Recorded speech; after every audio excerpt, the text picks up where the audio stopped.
All right, now we've got to go from clay egg to clay vase, okay? And it's a bit of a transition, so here's how we're going to get there. First, let me say, you probably can't see it down in here, but I still have the majority of my paper towel still inside of what was the egg. You do not need to pull that out. In the kiln, it will incinerate and basically turn into dust, so paper is fireable because it just turns into like a powder because of the high heat. So don't worry about that. But let's try to get from here to here. Okay, what you're going to do is take your egg and you're going to flip it upside down. And this is now going to become the bottom of your vase. So you can gently like tap it onto your surface just so it gets flat on the bottom so it'll sit nice. Okay. And now we're going to cut out a circle from the new top of our clay egg. So it probably will be helpful to sort of sketch the circle into your clay before you cut, like that. And then once you cut this, you can always, cut more if you need to. So I'm just using my paper clip, and you're just going to push it into the clay and cut around that circle.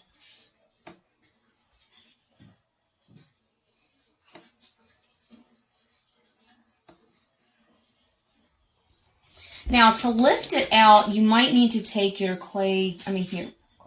your plastic knife, and you're just trying to pry it up.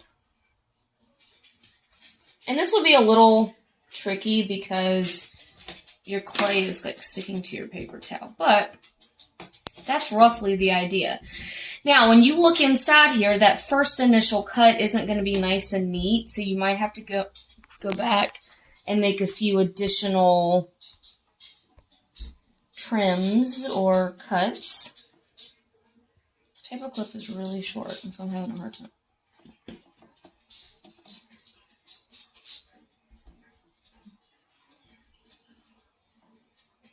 Now what I'm doing here is I'm gently pinching inside here just to get that clay spread around and evened out. That makes a good noise. Okay. Now, so this is the body of our vase, like we've already talked about earlier today. This would be like the shoulders of your vase. Okay, and now we have to make the neck, which is right here. So how am I going to do that? This is something called coiling, and we haven't talked about it. No, we haven't talked about it. But what you're going to do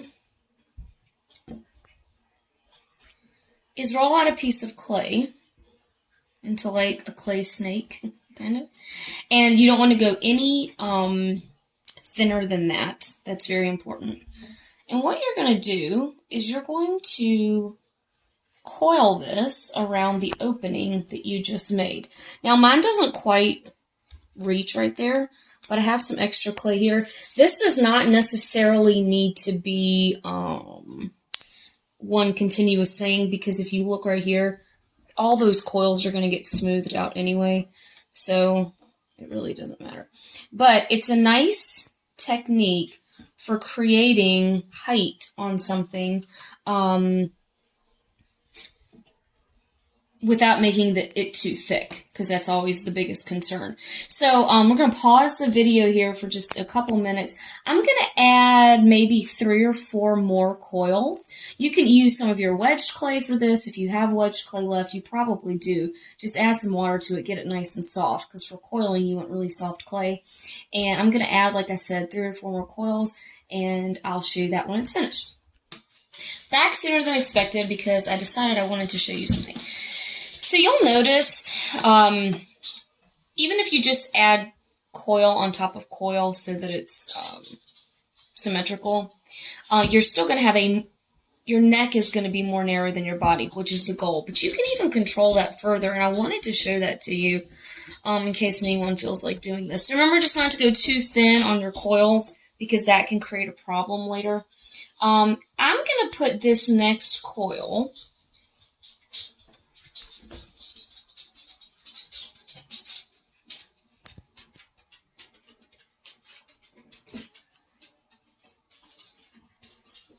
it's like kind of going in. It's not perfectly symmetrical.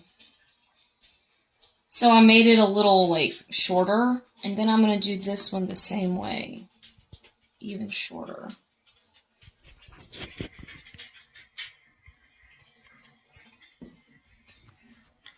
So that way I'm going to get, just like in this one, an even more narrow neck, a more narrow opening. Now I did 3 there. I think I'm going to do one more.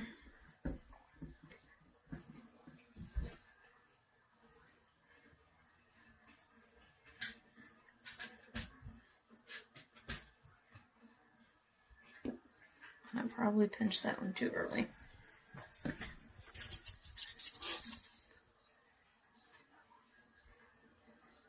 But do you see how it tapers in? That'll help create this shape here. So, now what do you do with this? You're going to smooth your coils together so it looks solid like this, okay? Now, my bottom one I'm smoothing down into the body. It just kind of depends on how you made your coils. Sometimes it makes more sense to smooth up, like right here. Sometimes it makes more sense to smooth down. There's really no right or wrong way, I would say. You can see I'm sort of doing both here.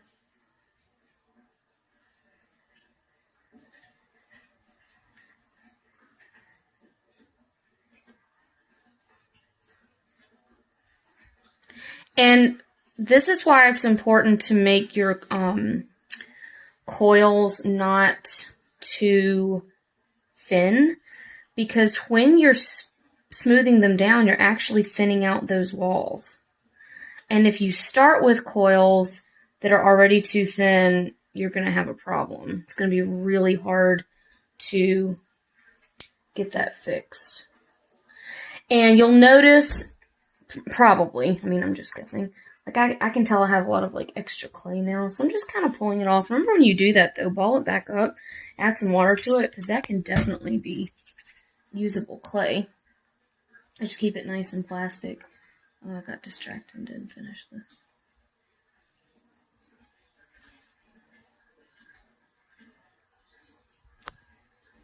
And you have, remember, you have your paper towel inside of here. You have coils that I'm trusting and believing you did not do too thick.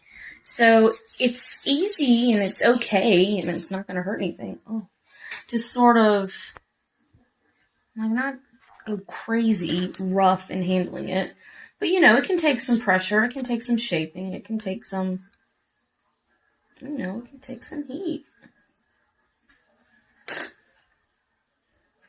And then you can sort of make that shape even more pronounced.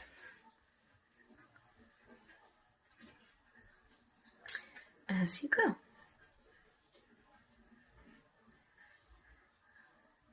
So I'm going to take a few minutes here, pause the video. What I'm going to be doing, though, is I'm going to take my sponge, which needs to be washed out, but I'm just going to get my surface really, really nice and smooth. If up here at the top, you like mine is not even, don't worry about that. We'll worry about that later, okay? So now we're just going to take a few minutes and get everything really smooth. All right, I've been working for several minutes here with my sponge, just trying to get this nice and smooth.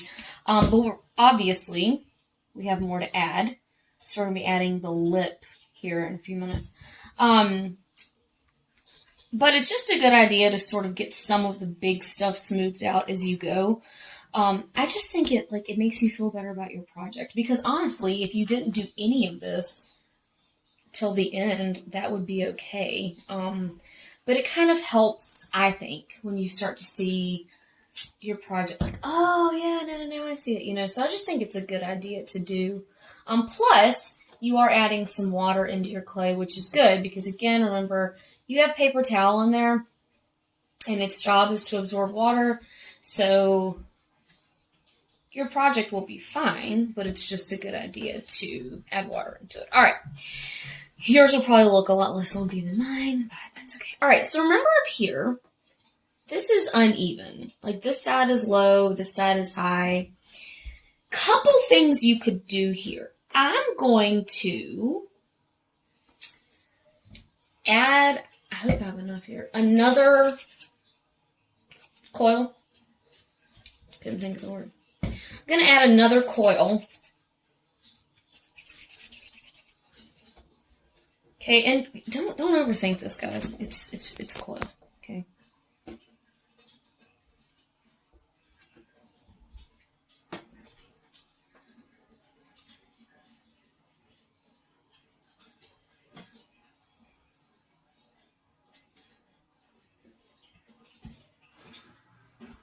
Now I'm going to smooth this in and then see how I feel about it. Because there's a couple of other things we can do to fix this. You know, you can trim your clay away. Here's the danger in that, though. Like, you trim some away, then you're like, oh, now this side's lower, so you trim more away. Then you're like, oh, I gotta go back to that side and trim more. Next thing you know, like, you've trimmed your whole vase down to here. So I'm actually okay with this now, and there's another step here that we can do. So, I'm just sort of smoothing together with the tip of my knife these inside coils. These do not have to be smoothed together. Hopefully you did your coils thick enough. Smoothing them together on the outside is just fine. And then maybe take a few minutes, get the excess faceages smoothed in. Okay, so let's see how this is looking. Still not perfect. So what we can do is just sort of pinch. Remember, by pinching, we're moving the clay around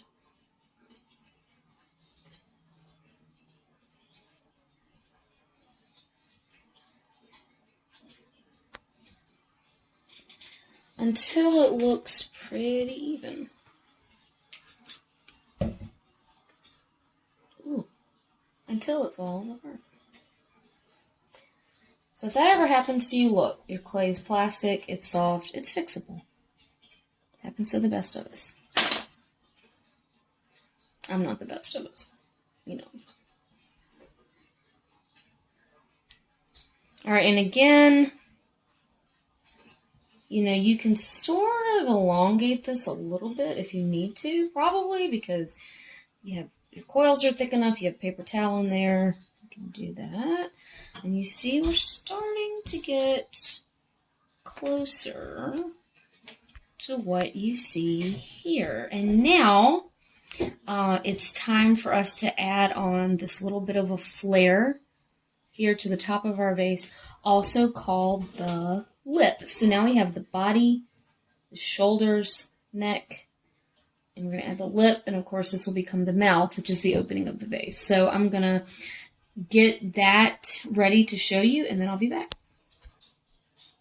All right, so to add the lip and create the mouth of our vase, we can roll out some more coils.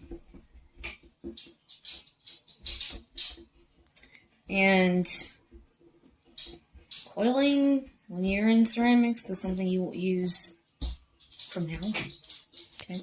All right, so this coil is going to go here, but I'm gonna sorta have storage space, so that video got cut short. But anywho, so this coil is going to go just to the outside of this space.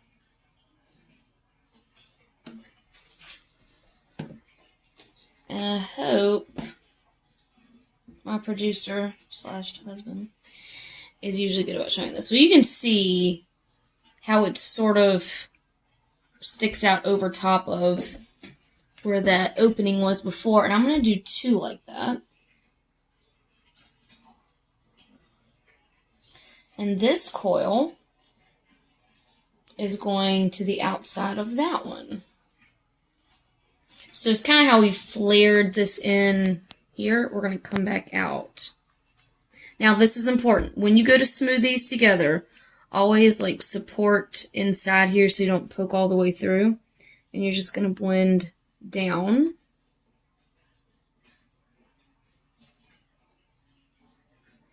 Like this all the way around.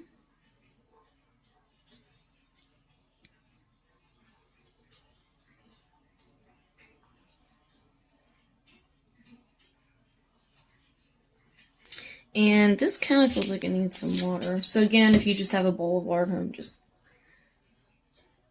add some water to your clay. And if you're having trouble using like the tips of your fingers to that, you can always use the tip of your knife to do that. And I am pulling some of that extra clay off. As long as your coils aren't too thin, that's okay to do. Yes, okay. Now, in here I've got to smooth these coils together a little bit because, you know, you want them to not be showing. A couple reasons for that. It will help your vase be able to hold liquid. And it's just going to help it stay together. So I'm just doing a little at a time here.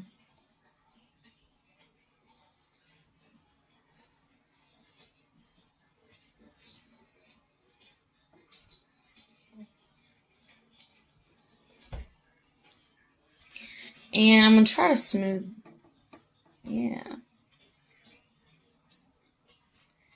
Just as much as I can get to on the inside, I'm just smoothing together. It's going to look kind of rough right now, but we're not super worried about that.